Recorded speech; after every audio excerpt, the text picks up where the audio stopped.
오늘 우리는 예수님을 믿고 구원받은 성도들입니다.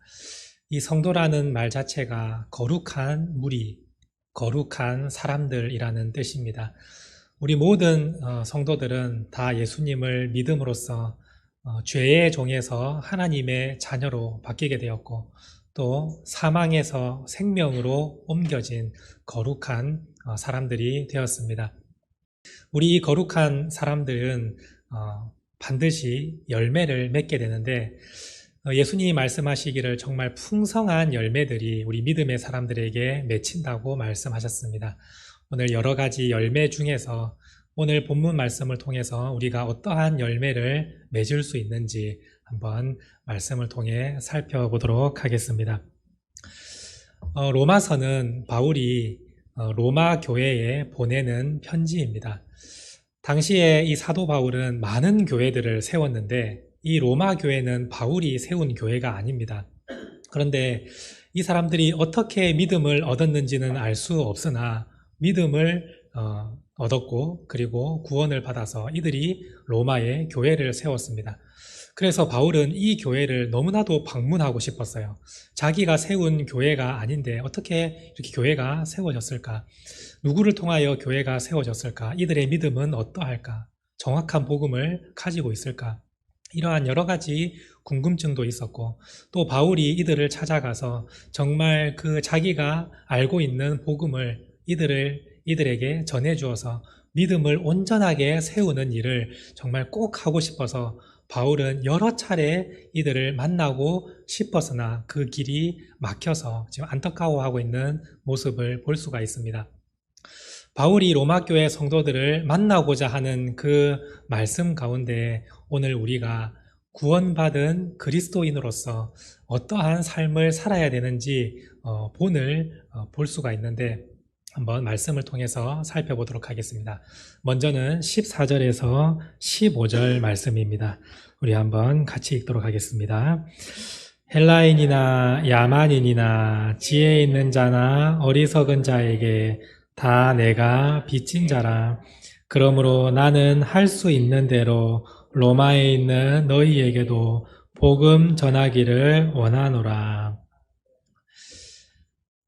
우리는 모두가 다 믿음으로 구원을 받은 성도들인데, 믿음으로 구원을 받은 성도들에게 나타나는 열매 중에 하나는 복음을 전하기를 원하는 마음이 생긴다는 것입니다. 오늘 이 바울은 복음을 전하기를 희망하고 있습니다. 헬라인이나 야만인이나 지혜 있는 자나 어리석은 자에게 다 내가 빚진 자라라고 말하고 있는데, 어떠한 빚을 지고 있다는 말입니까? 복음의 빚을 지고 있다는 것입니다. 내가 빨리 복음을 전해야 되고 온 세상에 복음을 전해야 되는 그런 복음의 빚진 자로 지금 살아가고 있다는 뜻입니다. 사실 바울은 자발적인 복음의 빚진 자입니다. 그 누구도 바울에게 복음을 전해야 된다고 타박하거나 뭐라 하지 않습니다. 오히려 바울이 큰 은혜를 받았기 때문에 그 은혜를 온 세상 사람들에게 전하고 싶은 마음이 넘쳐났습니다. 오늘 우리가 믿음으로 구원을 받았으면 우리도 이런 마음이 자연스럽게 생기는 것이 당연할 것입니다. 우리가 어둠에 눌려 있다가 빛을 바라보고 사망에서 생명으로 건져졌는데, 지금 아직도 여전히 사망 가운데 있는 사람들을 보면 이 복음을 전하고 싶은 마음이 자발적으로 생기게 되는 것이 너무나 당연한 것입니다. 믿음의 사람들은 예전과는 바라보는 시선이 완전히 달라집니다. 우리가 복음으로 믿고 그리고 구원을 받기 전에는 어떠한 인생을 살았습니까? 여러분들 사람들은 어떠한 마음으로 바라보며 살았습니까? 내가 누구와 가까이 지내면 내가 더 좀 높아지고 있어 보이는 사람이 될까? 어떤 사람이 나에게 유익이 될까? 누가 나한테 진짜 도움을 줄 수 있을까? 이러한 눈으로 세상을 바라보며 사람들을 만나왔지 않습니까? 그런데 예수님을 믿고 구원받은 성도가 된 다음에는 우리의 눈이 완전히 달라지게 됩니다. 내가 누구에게 복음을 전할까? 지금 복음이 필요한 사람은 누구일까? 내가 어떻게 하면 저 사람에게 복음을 전할 수 있을까? 이러한 마음으로 바뀌게 되는 것입니다. 이것이 믿음으로 구원받는 성도들에게 나타나는 삶이라는 것입니다. 바울과 같이 내가 복음에 빚진 자처럼 빨리 사람들에게 복음을 전해주고 싶고 내가 받은 은혜를 함께 누리고자 하는 마음이 생기는 것이 정말 구원받은 사람에게 당연하게 일어나는 모습이라는 것을 우리가 볼 수가 있습니다. 바울은 이러한 마음으로 살았습니다. 이거는 마치 예를 들자면 이런 것과 같습니다. 어떠한 사람이 진짜 병에 걸려서 막 고통을 받고 있습니다. 몸이 너무나 아픕니다. 그런데 유명하고 큰 병원을 다 찾아다녔는데도 내 병을 정확하게 진단하고 고쳐주는 의사를 만나지를 못했습니다. 도대체 어디가 문제인지 알 수도 없고 왜 아픈지도 모르는 상태에서 이건 살아도 사는 것이 아닌 그러한 상태로 살아가고 있는 어떠한 사람이 누군가가 찾아와서 어떠한 병원을 소개시켜 줍니다. 그 병원은 사람들이 잘 찾지 않고 겉으로 보기에는 허름해 보이는 그런 병원인데 저 병원에 누구 의사에게 찾아가면 당신의 병을 반드시 고칠 수 있습니다라고 누군가가 이야기를 해줘서 그 사람의 말을 믿고 그 병원을 찾아가서 의사를 만났더니 그 의사가 정확하게 내 병을 꿰뚫어 보고 정확하게 진단을 하고 치유를 해줘서 내 아팠던 그 몸이 완전히 회복됐다라고 한번 생각을 해보십시오. 이 사람이 이제 세상 가운데 살아가면서 몸이 아픈 사람들을 보면은 어떠한 마음이 들겠습니까? 나도 옛날에 저렇게 아팠는데 니도 한번 고생해봐라 하면서 침묵하고 있겠습니까? 아니면 물어보지 않았는데 자발적으로 내가 아는 병원이 있는데 그 병원에 한번 가봐라라고 말을 해주겠습니까? 이거는 너무 뻔한 이야기 아니겠어요? 그 사람에게 빨리 말해주고 싶을 거예요. 나도 병으로 고통당했는데 지금은 완전히 고쳐진 것처럼 당신도 그 병원에 한번 가보십시오. 그 의사를 한번 찾아가 보세요. 그러면 분명히 좋은 결과가 있을 겁니다. 라는 말을 여러분은 자동적으로 하게 될 것입니다. 이와 마찬가지로 바울도 정말 예수님을 알지 못했던 그 어둠의 시간이 있었지 않습니까? 그런데 예수님을 만나고 그 인생이 완전히 뒤집어졌습니다. 내가 진짜 진리를 알게 되었고 구원을 알게 되었고 내가 그 예수님을 통해서 사망에서 생명으로 건져진 인생이 되었음을 이 바울이 깨닫고 난 이후부터는 자발적으로 그 사실을 모르는 사람들에게 막 전하고 싶은 거예요. 가서 예수님을 만나보십시오. 예수님만 믿으면 여러분들의 인생은 변화됩니다. 여러분들은 구원받은 사람이 됩니다. 하나님의 자녀가 되는 권세를 얻습니다. 라는 것을 바울은 아무도 시키지 않아도 자발적으로 할 수 있게 된 것입니다. 오늘 우리도 구원을 받았다면 이러한 마음을 가질 수 있기를 원합니다.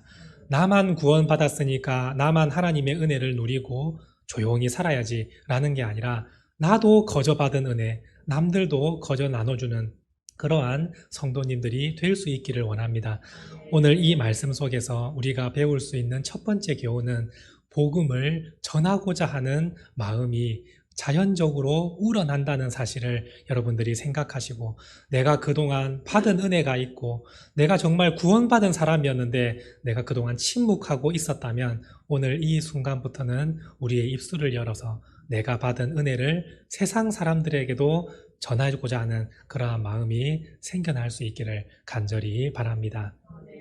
두 번째 말씀입니다. 오늘 말씀 16절 말씀입니다. 함께 읽겠습니다. 내가 복음을 부끄러워하지 아니하노니 이 복음은 모든 믿는 자에게 구원을 주시는 하나님의 능력이 됨이라. 먼저는 유대인에게요 그리고 헬라인에게로다. 오늘 이 말씀을 보시면 바울이 고백하기를 내가 복음을 부끄러워하지 않는다고 말을 하고 있습니다. 바울은 복음을 전혀 부끄러워하지 않았습니다. 왜 그랬을까요? 바울은 복음으로 변화된 사람이지 않습니까? 복음을 믿고 믿음으로 구원을 받은 사람은 절대로 복음을 부끄러워하지 않습니다. 구원받은 사람이 복음을 부끄러워한다는 것은 애초에 이게 말이 되지 않는 것입니다. 마치 모순과 같은 것이죠. 이 모순이라는 말이 앞뒤가 맞지 않는 말이라는 뜻을 우린 잘 알고 있습니다. 이 모순이라는 의미가 창과 방패라는 뜻입니다. 어떠한 사람이 창을 가지고 이 창은 모든 방패를 뚫을 수 있다고 얘기하고, 또 이 사람이 방패를 들고는 이 방패는 모든 창을 막을 수 있다라고 얘기한다면 도대체 이 말이 맞는 것입니까? 이 창은 방패를 뚫을 수 있다는 말인지, 이 방패는 모든 창을 막을 수 있다는 말인지 앞뒤가 전혀 맞지 않는 게 모순이라는 말인데, 복음을 부끄러워하는 구원받은 성도, 이것은 진짜 앞뒤가 맞지 않는 말입니다. 그런데 안타깝게도 우리 성도들 가운데에는 복음을 부끄러워하는 성도님들이 있다는 것이 안타까운 현실입니다. 여러분, 복음을 부끄러워한다는 말이 무슨 의미입니까? 세상 가운데 나가서 사람들에게 예수님 믿으세요라는 말을 차마 잘 입에 떨어지지 않는 그러한 것이 복음을 부끄러워하는 것입니까? 그렇지 않습니다. 복음을 부끄러워한다는 말은 복음의 능력을 믿지 않는다는 뜻입니다. 오늘 우리 가운데 복음으로 구원을 받았는데 복음의 능력을 믿지 않는 성도님들이 있다는 겁니다. 여러분들 가운데 혹시 내가 지금 복음의 능력을 믿지 않고 살아가고 있는 것은 아닌지 한번 잘 보시길 바랍니다. 우리가 복음을 전할 때 복음의 능력 자체에 굉장한 힘이 있습니다. 오늘 바울도 이야기하고 있지 않습니까? 내가 복음을 부끄러워하지 아니하노니 이 복음은 모든 믿는 자에게 구원을 주시는 하나님의 능력이 됨이라고 고백을 하고 있습니다. 그 복음 안에는 우리가 사실 정확하게 발견하지 못했지만 우리 하나님께서 그 복음 안에 놀라운 능력을 채워 넣어 주셨습니다. 그래서 그 복음에는 아주 폭발적인 능력이 있는데 우리는 그 복음을 부끄러워해서 그 능력을 믿지 못해서 세상 사람들이 좋아하는 것으로 이것을 포장해 버립니다. 어떻게 포장을 합니까? 예수님을 믿으면 여러분들의 인생이 구원을 받습니다. 예수님을 믿으면 여러분들의 영혼이 회복을 얻습니다. 라는 말을 사람들이 별로 안 좋아하니까 거기에다가 포장을 하기 시작합니다. 교회에 나오면 여러분들의 마음이 편안해집니다. 라는 것으로 포장을 합니다.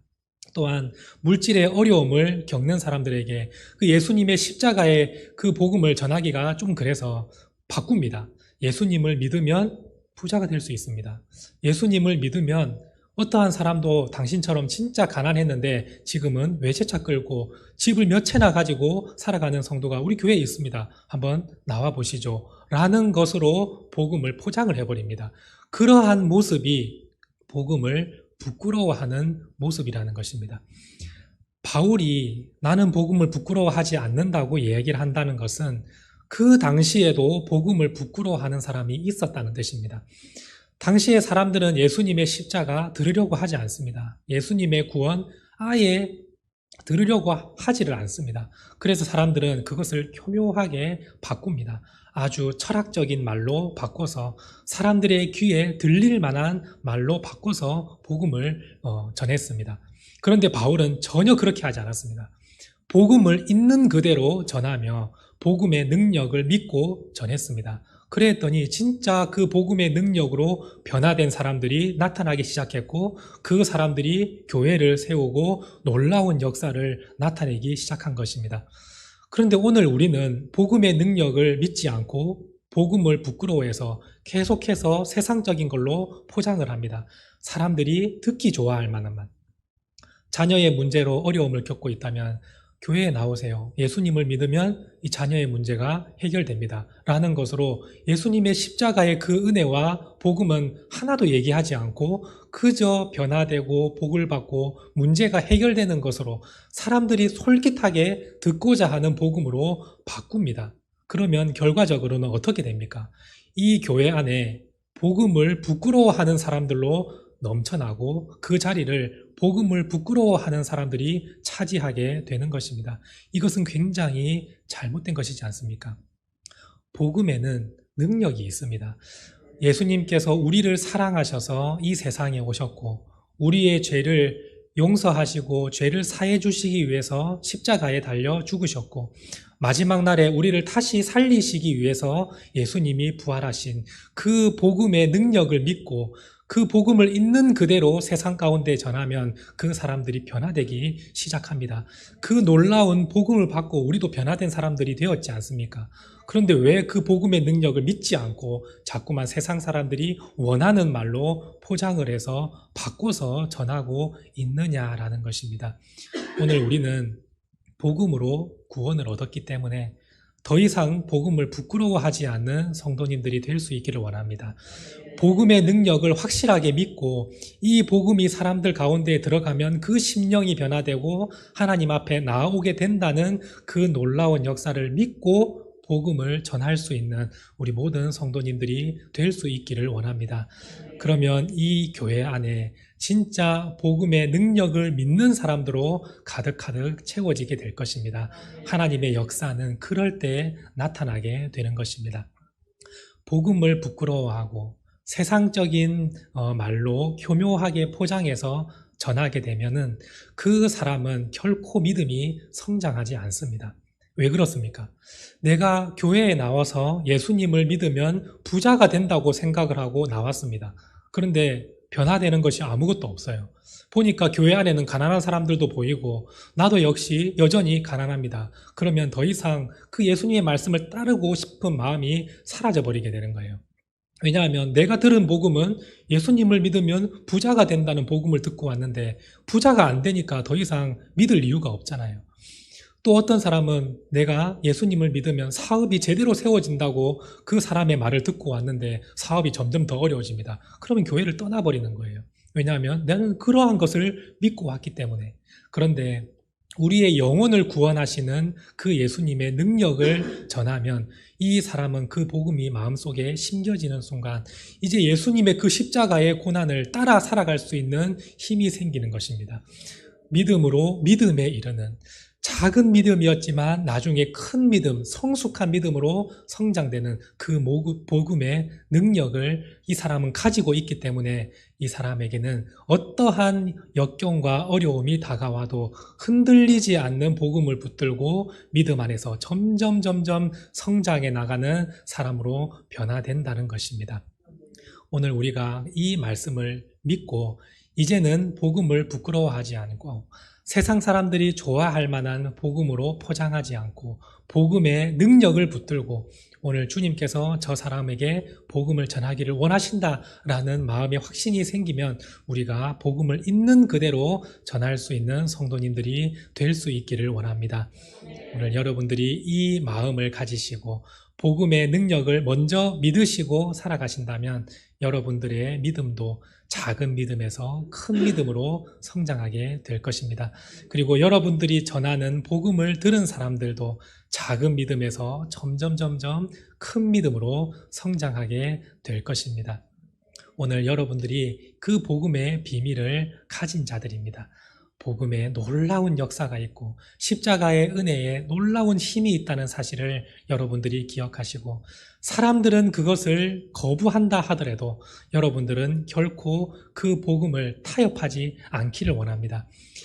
바울은 세상 사람들이 복음을 거부하고 믿지 않을 때에 복음에 능력이 없구나.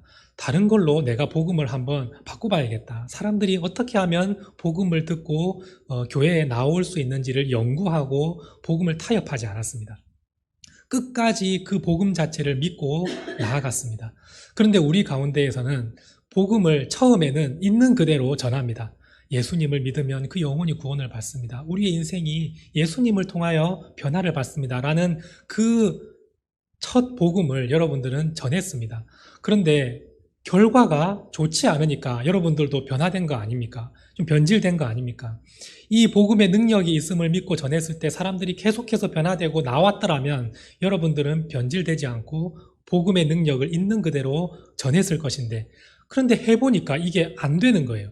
복음의 능력을 믿고 전했는데도 돌아오는 사람이 없을 때 여러분들은 생각하기를 복음의 능력이 없나 싶어서 다른 사람들이 많이 전도하는 그 모습을 보고 나도 세상 사람들이 좋아하는 말로 하나씩 바꾸기 시작을 한 것입니다. 그런데 여러분 그러지 않기를 원합니다. 오늘 우리가 전하는 복음을 사람들이 듣지 않았을 때 복음의 능력이 없구나라고 생각하는 것이 아니라 이 복음의 능력을 사람들이 듣지 않고 거부하는구나라고 여러분은 생각을 하셔야지, 복음의 능력이 없다고 생각해서 그 복음을 포장하는 것은 결코 그리스도인의 모습이 아닙니다. 여러분들의 마음을 변치 마시고 복음에는 능력이 있음을 믿으시고, 여러분들이 전하는 복음을 사람들이 듣지 않았다면 이 사람이 아직 복음을 들을 준비가 되지 않았구나, 이 능력의 복음을 받을 준비가 되어 있지 않았구나 라는 생각을 가지시고 끝까지 그 능력의 복음을 전할 수 있기를 바랍니다. 그러면 진짜 믿음의 사람들이, 알곡과 같은 믿음을 가진 사람들이 여러분들을 통해서 구원을 받고 이 교회에 나와서 예배를 드리며 하나님께 영광을 돌리는 인생이 될 수 있을 것입니다. 오늘 말씀을 기억하시면서 오늘 우리가 그리스도인으로서 어떠한 삶을 살아야 되는지 두 가지 열매로 말씀을 드렸습니다. 첫 번째는 우리가 복음을 먼저 받은 자로서 세상 가운데 복음을 전하고자 하는 마음이 생긴다는 그 사실과, 두 번째는 복음을 부끄러워하지 않고 복음의 능력을 믿고 있는 그대로 예수님의 복음을 전하는 우리 성도님들이 될 때에 여러분들의 삶 가운데에서 정말 주님이 부어주시는 깊은 은혜와 말씀의 은혜를 더욱더 넘쳐나게 하실 것입니다. 우리 모든 성도님들이 이 은혜를 풍성하게 누리며 정말 큰 믿음을 가지고 주님이 기뻐하시는 놀라운 사역들을 잘 해내가는 모든 성도님들 될 수 있기를 간절히 바랍니다. 기도하시겠습니다. 하나님 아버지, 감사합니다. 오늘 우리를 주의 전에 불러주시고 하나님의 말씀을 듣게 하심에 감사를 드립니다. 오늘 우리가 로마서 1장 말씀을 통하여 구원받은 성도의 삶을 함께 나누었습니다. 우리가 지금까지 구원을 받았음에도 불구하고 우리의 입술을 열지 않고 복음을 전하지 않았다면 오늘 우리가 받은 그 큰 은혜를 세상 가운데 전할 수 있는 믿음의 자녀들이 될 수 있도록 도와주시고, 우리가 복음을 부끄러워하며 세상 사람들이 듣기 좋은 말로 전도를 하며 복음을 전했다면 이제는 복음의 능력을 믿고 예수님을 있는 그대로 전할 수 있는 믿음의 자녀들이 될 수 있도록 하나님 도와주시옵소서. 우리의 연약한 믿음이 아버지 안에 온전한 믿음으로 세워질 수 있기를 원합니다. 주님의 말씀을 붙들고 살아나간다면 지금까지 알지 못했던 깊이 있는 은혜와 말씀을 더욱더 누리며 살아갈 수 있음을 깨닫고 우리가 더욱더 주님의 복음을 붙들고 살아나가기를 다짐하오니 우리 모든 성도들에게 하나님께서 은혜를 더하여 주시옵소서. 감사드리며 예수님의 이름으로 간절히 기도드립니다. 아멘.